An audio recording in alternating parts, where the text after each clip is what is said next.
Good afternoon, my conscious co-creators. Welcome to another edition of the Conscious Consultant Hour, Awakening Humanity.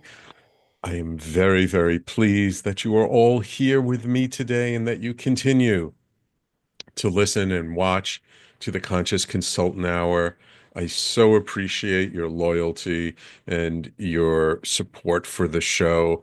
And as always, please share the show with your friends, your colleagues, your relatives, anyone you feel might gain something from our show. Like everything else, uh, people only get to find out about us when people talk about us. So I hope you will indulge me and just share the show with just one person you know this week. I'd truly appreciate it. So we have another wonderful show in store for you. But first, of course, we have my blog post, which I wrote a couple of years ago. And yeah, I think this is a pretty good one for today's topic. And this blog is entitled The Journey We Take to Find Ourselves is the Most Important of All. It is easy to go through life feeling lost and unfulfilled. We search for a sense of purpose and meaning. This is often because we have not yet discovered who we truly are or what we want out of life. If we feel this way, we are surely not alone. Yet the journey to find ourselves can be a transformative experience. It can help us gain a deeper understanding of our own identity, of what we want out of life. The first step in this journey is to take a step back and reflect on our life so far. We can ask ourselves questions um, such as, what are our values? What are our passions? What do we enjoy doing? What do we believe in? By taking the time to reflect on these questions, we can start to gain a clearer understanding of who we are and what we want out of life. It can also be important to step out of our comfort zone and try new things. This can involve taking up a new hobby, volunteering in a new community, or even traveling to a new place. By exposing ourselves to new experiences and environments, we gain a better understanding of our strengths, our weaknesses, and the things that truly bring us joy. One of the most important aspects of this journey is to be kind to ourselves. Often we are our own harshest critics, and we put a lot of pressure on ourselves to be perfect. Remembering that it is okay to make mistakes and that the journey to find ourselves is not a straight line will serve us very well. Allowing ourselves the time and space to grow and explore without putting too much pressure on ourselves can also help. Another important aspect of this journey is to surround ourselves with supportive people. Seeking out friends and family members who support and inspire us and who encourage our journey. This can make a big difference. It can also be helpful to work with a professional, a trusted advisor, or a coach who can provide guidance and support as we navigate the process. Finally, being patient and persistent is key. Finding ourselves is not something that will happen overnight. It is a process that takes time and effort. Staying committed to our journey and trusting that the answers will come in due time makes it all just a little easier. Going on a journey to find ourselves can be a life-changing experience. It can help us gain a deeper understanding of our own identity and what we want from life. By reflecting on our values and passions, stepping out of our comfort zone, being kind to ourselves, surrounding ourselves with positive people, and being patient and persistent, we will be well on our way to discovering our true self and living a fulfilling life. Uh, this is kind of a funny a blog post for me. Um, I wrote it, I believe, and this was a couple of years ago, so I don't remember exactly, but I believe I was working in ceremony with somebody who was talking about finding themselves. They didn't know who they were. They'd been living their life, and they felt like they never really came to who they are. And um, and I was just reflecting on that, and I'm like, I hear people say that so often. Oh, I need to find myself. I need to find myself.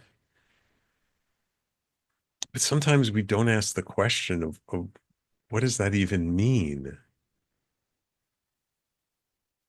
And I just kind of reflected on how this whole idea of finding ourselves, it's really a journey. It's not a destination.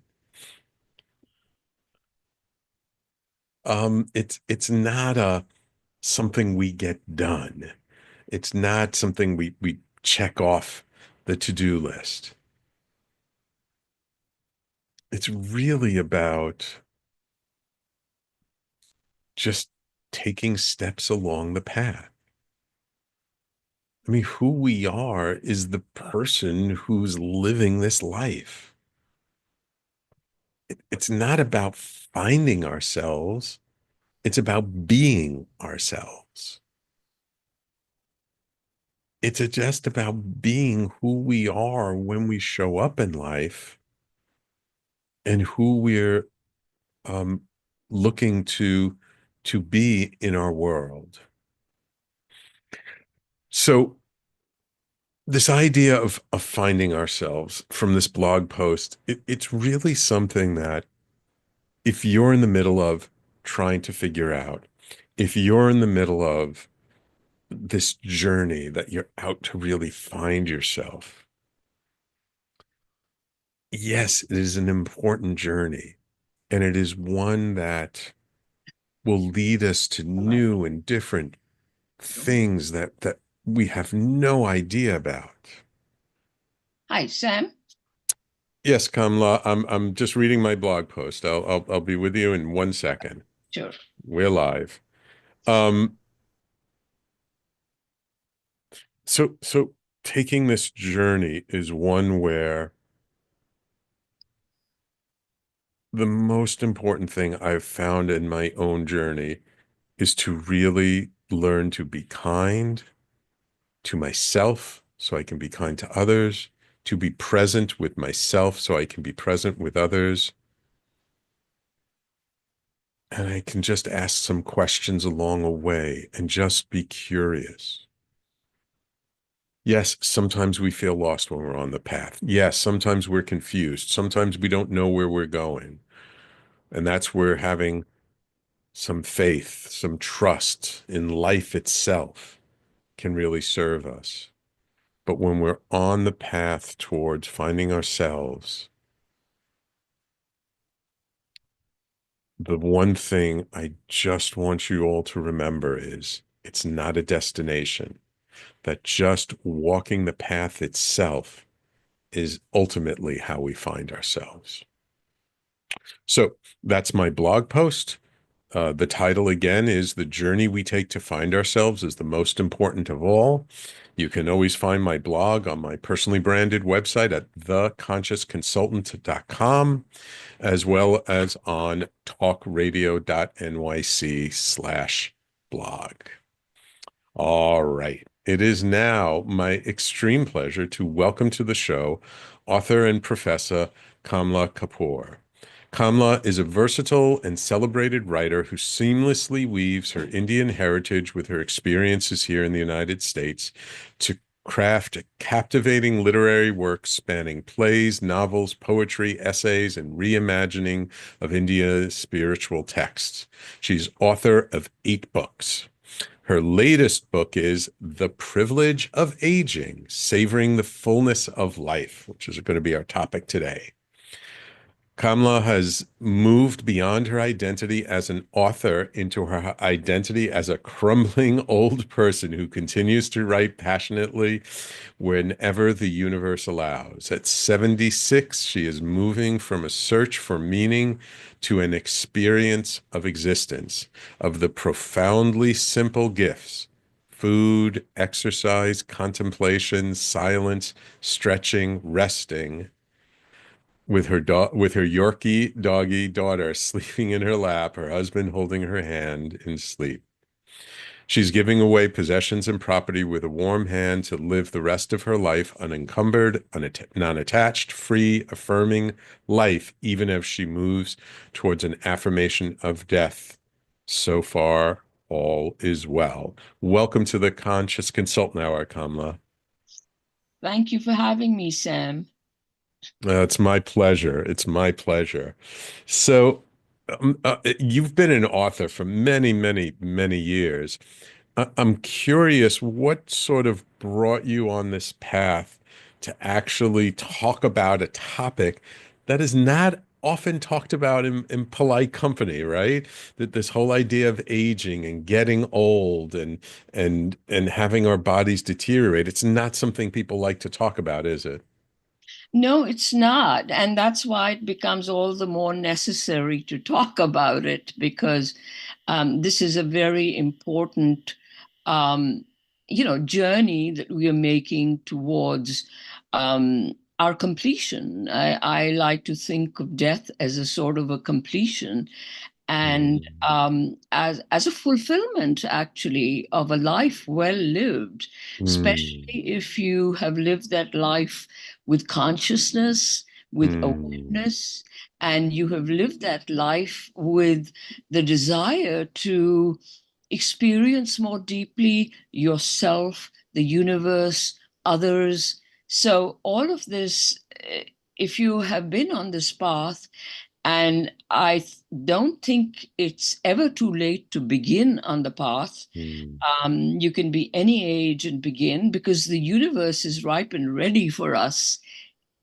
anytime we turn to it. mm. So, uh, if we have been on this path, then we're not afraid of death. We welcome it. Right, right. Um, No, it's very difficult to do. I mm, acknowledge that. I mhm, acknowledge it's very difficult to give up your identity that you've lived with all your life. And, it's hard to let go of things and people, but there are ways of preparing ourselves for this inevitable event. mm. And we have to move past the fear of it so that we can have a good death. I Yeah. think I would really like to have a good death, including and a good life. I mean, those two go hand in hand. You Yes, know, yes. in They fact, absolutely do. I don't think you can really awaken to life without confronting death. Very true. Very true. All right, Kamla, we're going to take a quick break, and when we come back, I just want to talk a little bit about more about your background, kind of how you became an author and what kind of and your spiritual path maybe a little bit. And then I really want to dig into what people can do who are afraid of death, who have a lot of regrets, who are kind of stuck in a way, what we can do to kind of help to move beyond those challenges so that we actually can confront this idea of death. Okay? All right. Wonderful, wonderful. So, everyone, please stay tuned. You're listening to the Conscious Consultant Hour, Awakening Humanity. We do this every Thursday, 12 noon to 1 p.m. Eastern, right here on talkradio.nyc and all over social media. And we're talking this hour with my guest, Kamla Kapur, author of the book, The Privilege of Aging. And we'll be right back in just a moment. Are you a conscious co creator? Are you on a quest to raise your vibration and your consciousness? I'm Sam Leibowitz, your conscious consultant, and on my show, The Conscious Consultant Hour Awakening Humanity, we will touch upon all these topics and more. Listen live at our new time on Thursdays at 12 noon Eastern Time. That's The Conscious Consultant Hour Awakening Humanity, Thursdays 12 noon on talkradio.nyc. Are you a high-achieving, growth-oriented leader? Are you interested in developing your authentic leadership while creating a healthy, inclusive workplace? Hi, I'm Dr. Mira Brancu, host of The Hard Skills on talkradio.nyc at 5 p.m. Eastern on Tuesdays, where we discuss how leaders develop the hard skills needed to make a greater impact. We interview experts, have live coaching, and tackle these challenges. Listen to The Hard Skills on Tuesday at 5 p.m. Eastern on talkradio.nyc. You're listening to Talk Radio NYC. Uplift, educate, empower.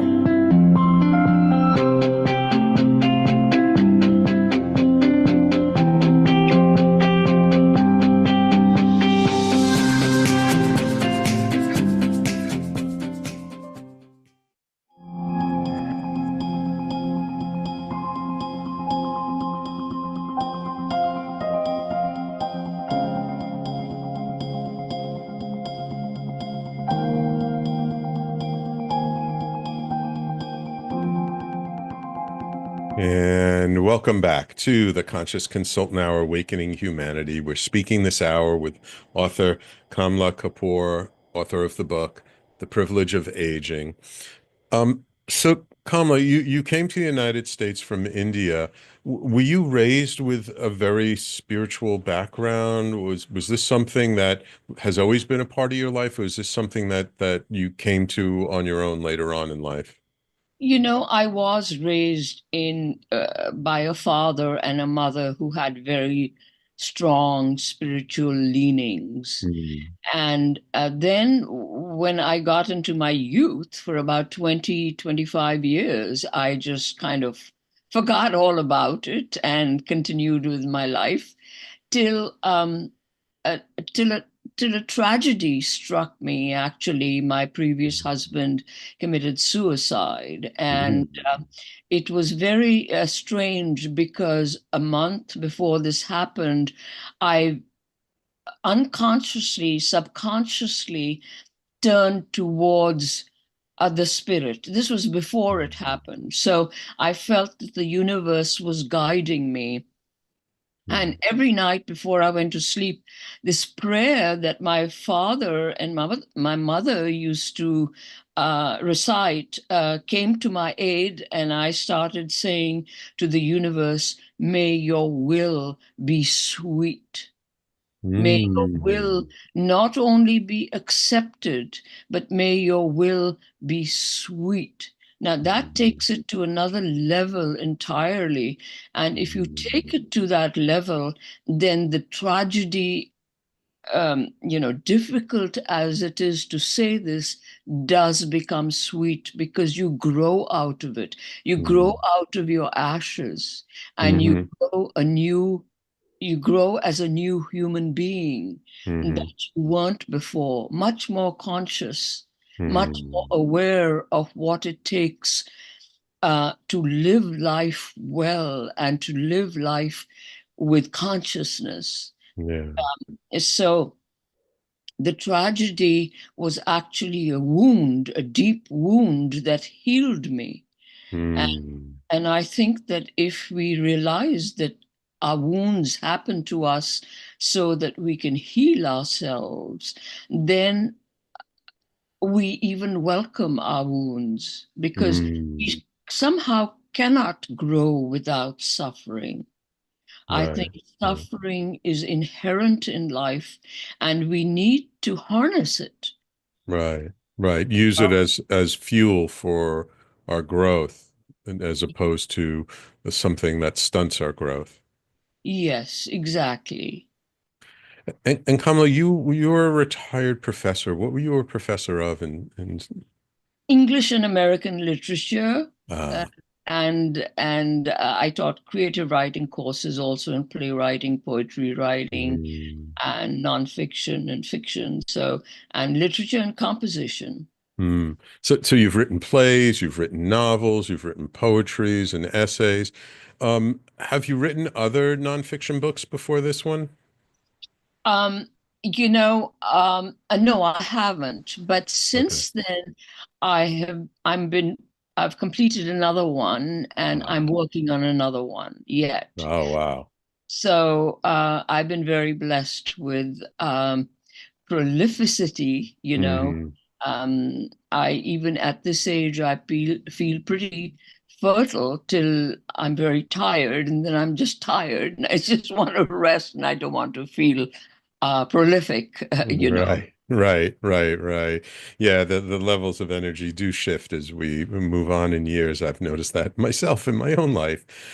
I'm curious, what was there some grain of inspiration? Was there some incident, something that you experienced that inspired you to say, you know what, I want to write a book around aging and getting older?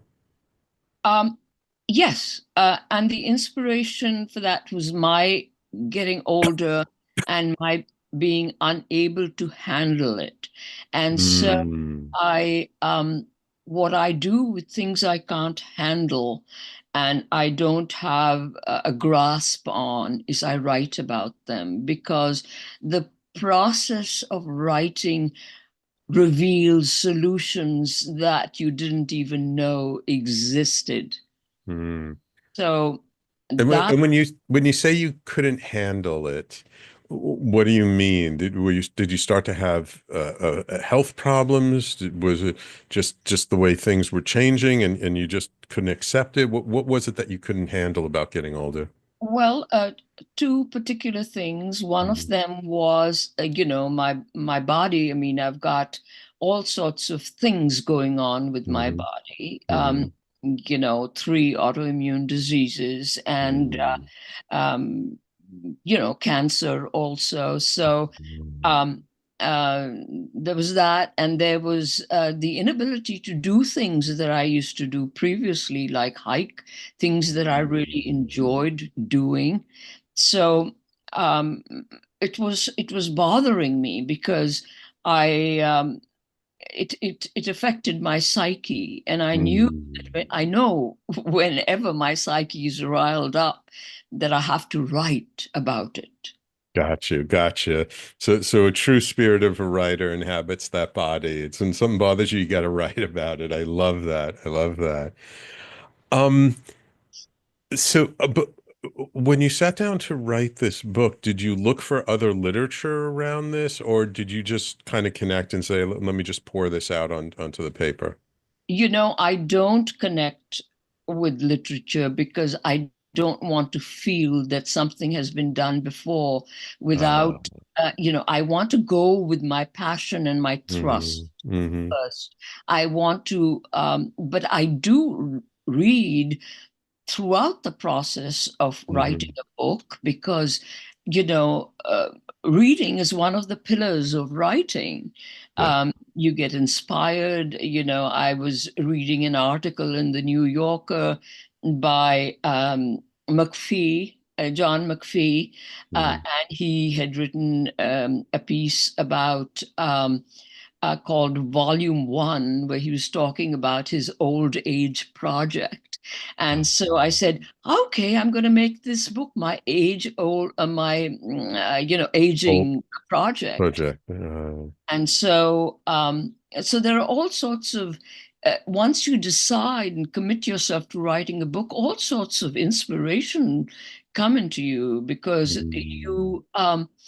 you're turning towards the universe for help, and you're mhm, saying, help me with this project, help me write this. And the universe did. It's like mhm. the book flowed out of me. I see. Obviously every book and writing project takes its um, measure of labor you know hmm And I apologize, I have not had a chance to read the book yet. I did skim through it, but I just wanted to ask you about like just the structure of it. Is this kind of a chronological structure? Like how did you organize it with all these different No, chapters? it's not Ah, chronological at all because the mind doesn't work that way. yeah, And yeah. actually, if we realize it, the universe doesn't work that way. Yes. We live in our minds where time is jumbled, but yet connected with other associations. So I just went with that. The Mm, book moves forward and backwards, and I've heard from a lot of readers that it is coherent despite mm, that shift of it's the way my mind works. So the gotcha. structure, I basically, when I first started writing this book, and I haven't done this before with my other projects, just started journaling about my aging. You know, Ah, I do regular journaling. I find mm, it's very helpful for my life. And mm, then I saw the book emerging out of my journals. mm. And then I turned to the book and I began writing it, and it just yeah, Yeah, wonderful, uh, wonderful. flowered. Yeah, yeah. Did you have any challenges in writing the book? Was there any part of it, of the writing process that was difficult for you? Yes, it was very difficult in the sense that I wanted to be utterly naked, utterly vulnerable, and utterly honest and open about my life and the events in it. So Mm, a part of me questioned that. Is this narcissistic? Is mm, this exhibitionistic? And the answer came to me that it wasn't. I just have to go with my heart and mm, I have to reveal myself. And I'm mm, very glad I did it because the feedback I'm getting on the book is that it is people connect with it because of its honesty and vulnerability. mm.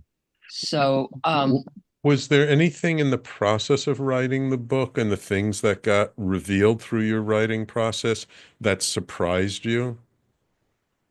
well, what really surprised me is, and I want to go back to your question about regrets in life. Okay.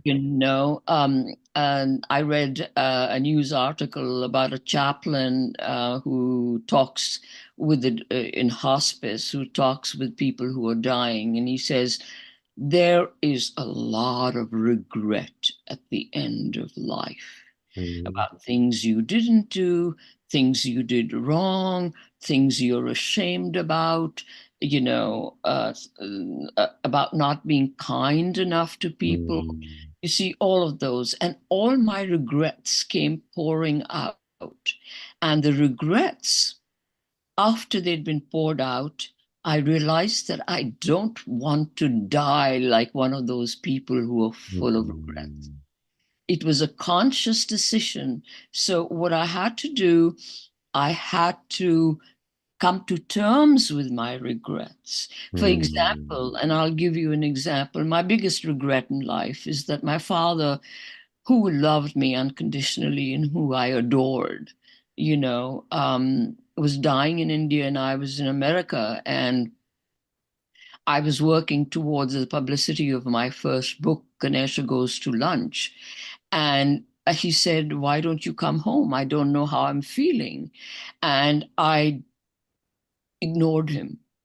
I thought that he would survive because I was planning to go back in about a month. ah, And he didn't. ah, And that has been a real thorn in my heart. yeah. That has been a very deep wound that I haven't been able to heal. But in the Mm, process of writing this book, and after I'd written it, I realized that I have to stay with the love that we shared. mm, That he loved me, I loved him, whenever we met and were close, and even when we were not close, the love was carried through over continents. And I want to live with that. And Mm, I do live with that. And what it has brought back for me is the love that continues beyond his death, mm, because the regret was obscuring my love for him and his love for me. mm. I see. So when you regret at the end of life about, I didn't do this, I did that, I was bad, is that you have to focus on all the Mm, things that were right, that worked out, mm. you Yeah. know. Um, Focus is everything. I write about focus in Privilege of Aging because um, you have to have a perspective that makes life worth living Hmm. and worth um, the tremendous value that life is, the tremendous gift that life is. Yeah, absolutely. Absolutely. All right, Kamla, I want to take a quick break here. When we come back, I want to dive into a little bit of the book and how people can use the book to serve them when they're having challenges dealing with getting older, and maybe talk about, some of the things that you discovered in writing this book that you think can really help people in this process. Okay? All right. Wonderful. So, everyone, please stay tuned. You're listening to the Conscious Consultant Hour, Awakening Humanity. We're speaking this hour with Kamla Kapur, author of the book, The Privilege of Aging, and we'll be right back in just a moment. Hey everybody, it's Tommy D, the nonprofit sector connector, coming at you from my attic. Each week here on talkradio.nyc, I host a program, Philanthropy in Focus. Nonprofits impact us each and every day, and it's my focus to help them amplify their message and tell their story. Listen each week at 10 a.m. Eastern Standard Time until 11 a.m. Eastern Standard Time, right here on talkradio.nyc. Hi, I'm Linda Marcanico. The A Train to Sedona is a memoir about my journey to love and compassion. It's also the name of my new broadcast on Wednesdays at 12 noon. When we are spiritual, we embrace possibilities and ideas, which strengthen our mind, body, spirit, health, and wisdom. On the A Train to Sedona broadcast, I plan to interview guests who embrace these expansive practices. Join us on Wednesdays at 12 noon on Talk Radio New York City.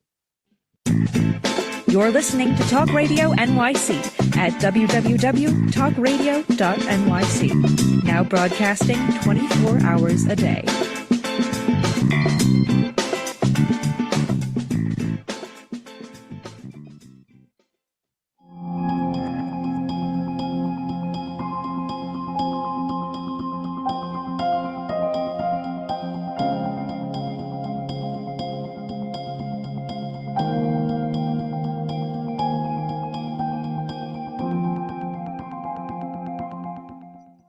So Kamla, when you were writing this book and you were really kind of pouring your heart out on the paper about your struggles in dealing with aging, I'm sure you must have found some universal or very common things. I mean, we talked about regrets.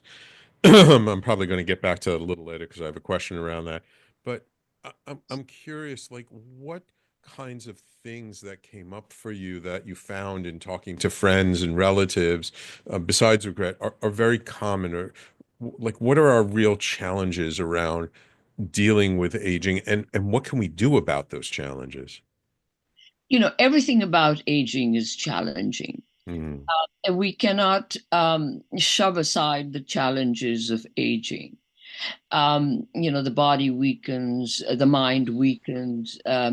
But I think that there are many, I don't think I know that there are many ways to pull ourselves up from all our downs. And I mm, talk about many techniques, many, many spiritual mm, and physical techniques that we can use to overcome not only the challenge of aging, but all the challenges in our life. For example, the techniques of breathing deeply, Okay.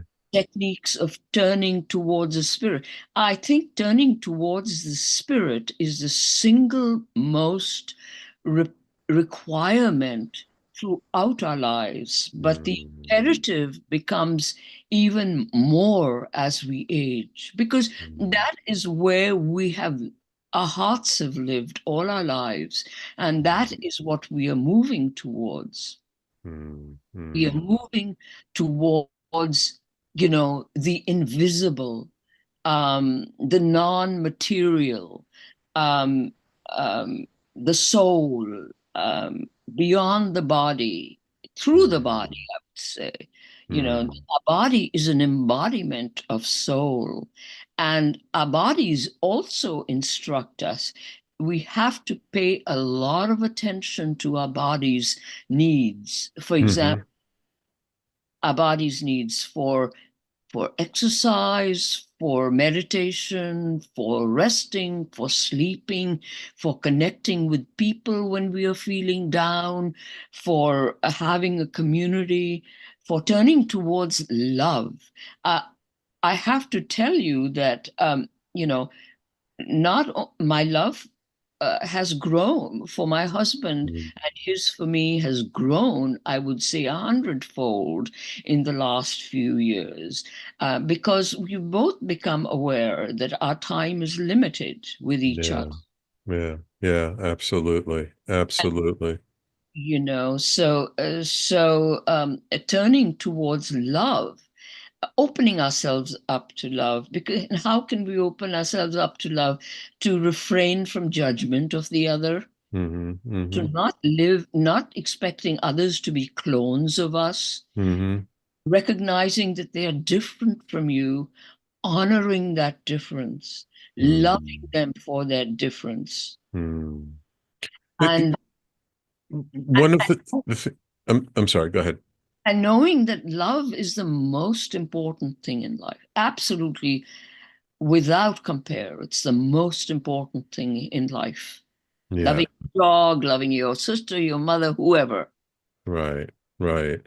Um, one of the things I've heard people who talk about healthy aging, that seems to be a real key is um, community. It's having people to connect with, and as we get older, right, we lose people.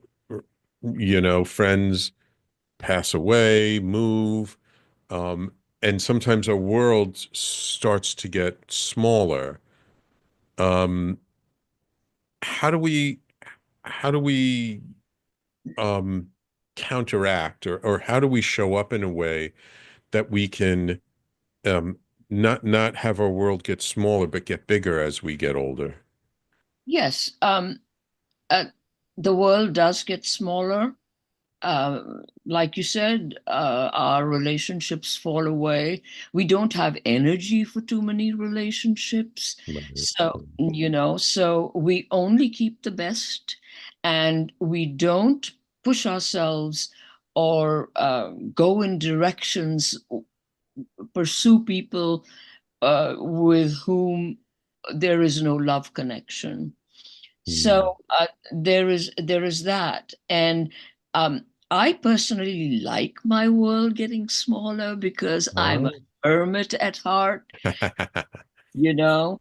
But I also recognize, and I've also experienced that there are times in my life when I have had an urge for community. Hmm. So to recognize that need, to Hmm. recognize it at the moment. At the moment, I'm feeling isolated. And at Hmm. the moment, I'm feeling disconnected. I want Hmm. company. I want companionship. That is the moment to take charge of your life. Call up a friend, Hmm. and don't just chit chat. Tell, share your soul with them. Yeah. Those are the kind of friends I like to have. People I can share my soul with, and people who can help me, advise me, Mm. give me a new perspective on it. Mm. Yeah. That's the most important thing about relationships, because you get a new perspective on what you're going through. Sometimes you get so bogged down by what you're going through that you lack the perspective. And of course, meditation, breathing, stretching, all of this gives us a new perspective as well. But Mm. to stay connected, actually, I've developed more friends as I've aged, and only those friends who I feel that I can share some part of myself with. Yeah, yeah. My mom, God rest her soul, was amazing in that she always loved talking to people. And at 91, she moved to Israel to be closer to my sister and my sister's children. And she moved into assisted living facility in Jerusalem. And she lived until she was 99 and a half.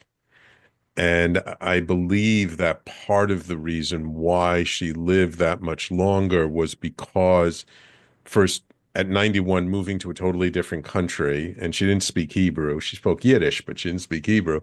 Um, it there's something about doing something different, moving yourself out of your comfort zone, out of your typical environment, but then meeting new people, being invited to people's homes for dinner, and making these new connections, I think really in a way gave her a new lease on life and gave her the energy to keep going. Do you find that something that when people when they're older, but they kind of force themselves out of just their typical daily routines and do something different, Yes, you that don't have actually to. helps? Absolutely. I don't think you need to force yourself. I think you just need to be aware, for example, that you're feeling isolated and cut off, and that there is something you can do about it.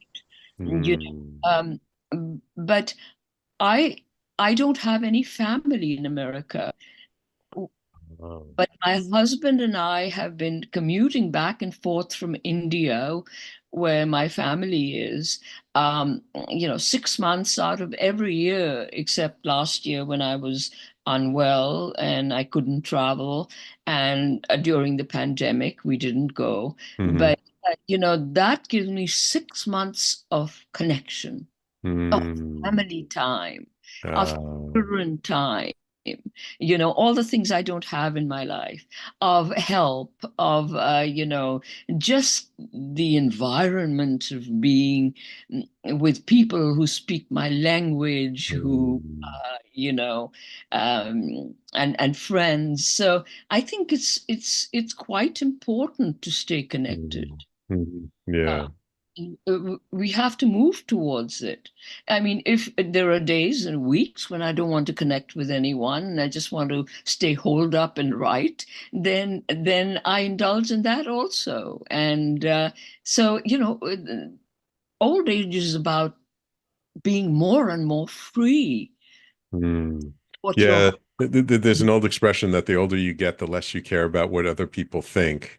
So when we care less about what other people think, then we're more free to do what we want to do. exactly, Uh, and we can't live our lives through others' dictations, others. yeah. It destroys your soul. Yeah, absolutely. Absolutely. Okay, Kamla, we need to take one last commercial break. And when we come back, I do have a couple of more questions. I would love to know some of the reactions also you've gotten from your book since it's been out. And hopefully we have a little bit of time at the end. I would love to hear about what are the next book or two that you've already written that will be coming out. Okay? All right. All right, wonderful. Everyone, please stay tuned. You're listening to the Conscious Consultant Hour, Awakening Humanity. We've been speaking this hour with Kamla Kapur, author of the book, The Privilege of Aging, and we'll be right back to tie it all up in just a moment. Were you an essential worker during the pandemic? If you needed to learn stages of epilepsy, did you depend on advocates? Did you use new innovations to cope with mental and neurological issues? Maintaining high quality of life and keeping good mental health are what we all strive for. I'm Frank R. Harrison, host of Frank About Health, and each week top healthcare influencers, professionals, and innovators answer these questions and more. Stay tuned on Thursdays at 5 p.m. on talkradio.nyc, and I will continue to be frank about health with all of you. Are you a conscious co-creator? Are you on a quest to raise your vibration and your consciousness? I'm Sam Leibowitz, your conscious consultant, and on my show, The Conscious Consultant Hour, Awakening Humanity, we will touch upon all these topics and more. Listen live at our new time on Thursdays at 12 noon Eastern Time. That's The Conscious Consultant Hour, Awakening Humanity, Thursdays 12 noon on talkradio.nyc. You're listening to Talk Radio NYC at www.talkradio.nyc. Now broadcasting 24 hours a day.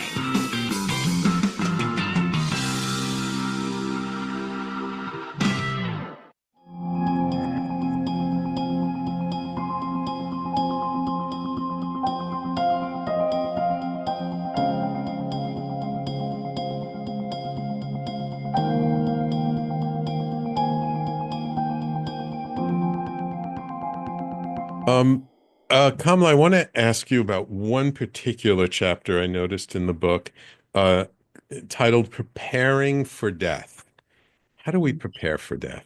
That's a very important question. I practice many techniques to prepare for death. You know, I was very sick last year and I didn't really know if I was going to make it. So I was confronted with my own death and I didn't want to be fearful. I didn't want to go towards it with a lot of, oh my God, I might die, So I started what I call rehearsing for death. What I is I would lie down, and I still do that when I'm feeling unwell. I lie down in the Shavasana, which is the corpse position in yogic system. You lie down flat on your back with your hands by your sides, palms up, open, and you rehearse the moment where you let your soul slip out of your body and go into another adventure and go towards the spirit world, go towards, and I read a lot of books on near-death experiences and life after life because, Elizabeth Kubler-Ross, Moody, and they're very inspiring, and they let you know that death is not the end, and in fact there are many people who have experienced the afterlife, even though briefly, and can articulate it, that gives us hope. So that is another way to go. And there are so many, many in my life and in others' lives, instances, like my mother said before she died. She said, I dreamt I died. And I was looking down on the family crying and weeping, and I couldn't understand why, because I felt so happy, Yeah. So it's the mindset to rehearse your death. It's the looking forward to something that may be vaster than something you've ever experienced before.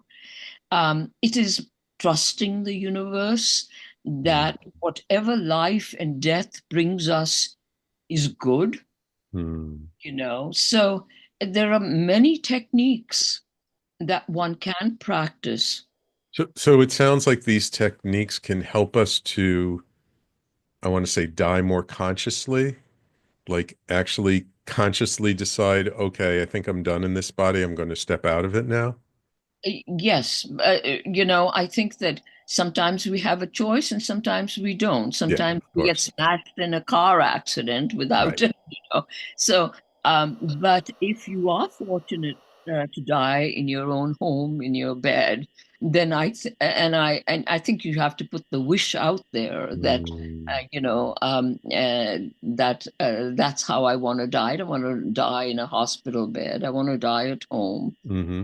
And who knows if that'll come about? But if I put it out there, it may happen. Who knows? I believe the universe is very sympathetic with the human heart.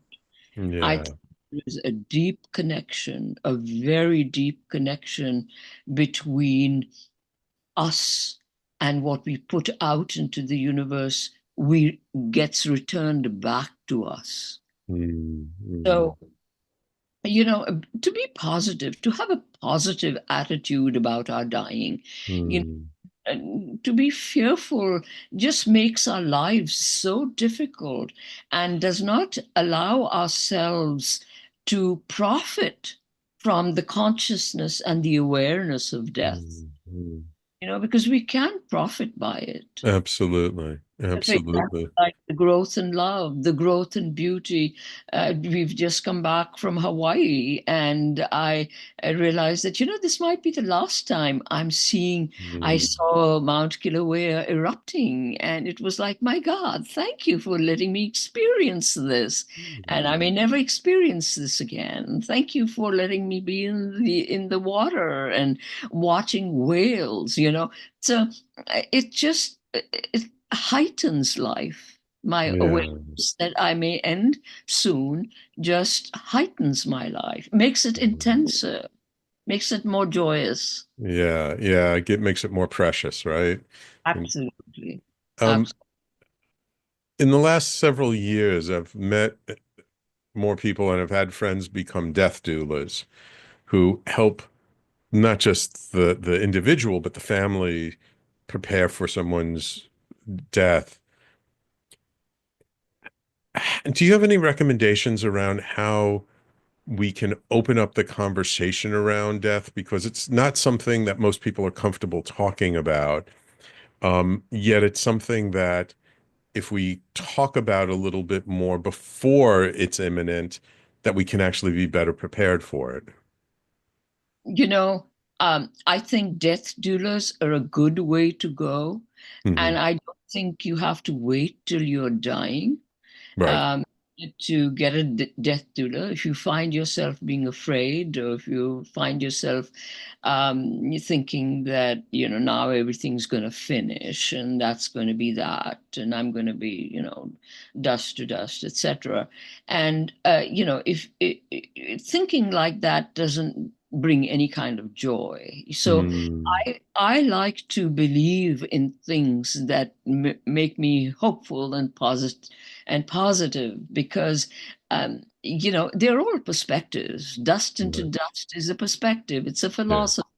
We don't know that. and Right. and my thinking that death will be a great experience for me is also speculative, but it Mm, makes me happier than the other alternative. yeah. So, and I think, like I have talked about, and I continue to talk about my death in my other books as well, Mm, that, and there's a chapter in this book also about Socrates and how he went to his death uh, joyously, for example. So I have mentioned all of that in the book, and I think that might help readers to confront their own inevitable end. There's no getting around it. yeah. I remember hearing back when I was in college how medieval philosophers used to keep a human skull on their desk so that they could look at it and they could contemplate death every day so that it can help them to live more fully each day. The Buddhists drink out of a skull. They have Mm, they drink out of a skull because, and they prepared actually all their lives for death. They mm, will spend 2 or 3 months making a mandala out of ground up precious stones, painstakingly beautiful. And then when they're done, they sweep it. They mhm, sweep mhm. it and carry the swept pieces to the river and consign it to the river. And Mm. that is a way of living. Yeah, of being mindful of the impermanence of everything. Exactly. Yeah, absolutely. So, what do you hope people come away with after they've read your book? Like, what are you hoping when someone sees this book, they get curious about the title, they pick it up and they read it? What do you want them to really take away from the book? I want to take I want them to take away um not only like a list of things, but I would like them to enjoy reading the book, because a lot of people who've read it have said they couldn't put it down because it's so honest and it's so open, and it discusses so many things through my example. I am the example that I give Hmm. for all my philosophy. It's not an empty philosophy. It is, I've given flesh to philosophy through Hmm. my own life. And I'd like them to know that there are many ways that we can negotiate our depressions and our fears and our Hmm. regrets. That there are ways of getting over it. All you need is the desire to want to get over it. And Hmm. to live with regret is a very painful way to live. Yeah, yeah, And and to live with depression and despair is also a very painful way to exist. So yeah.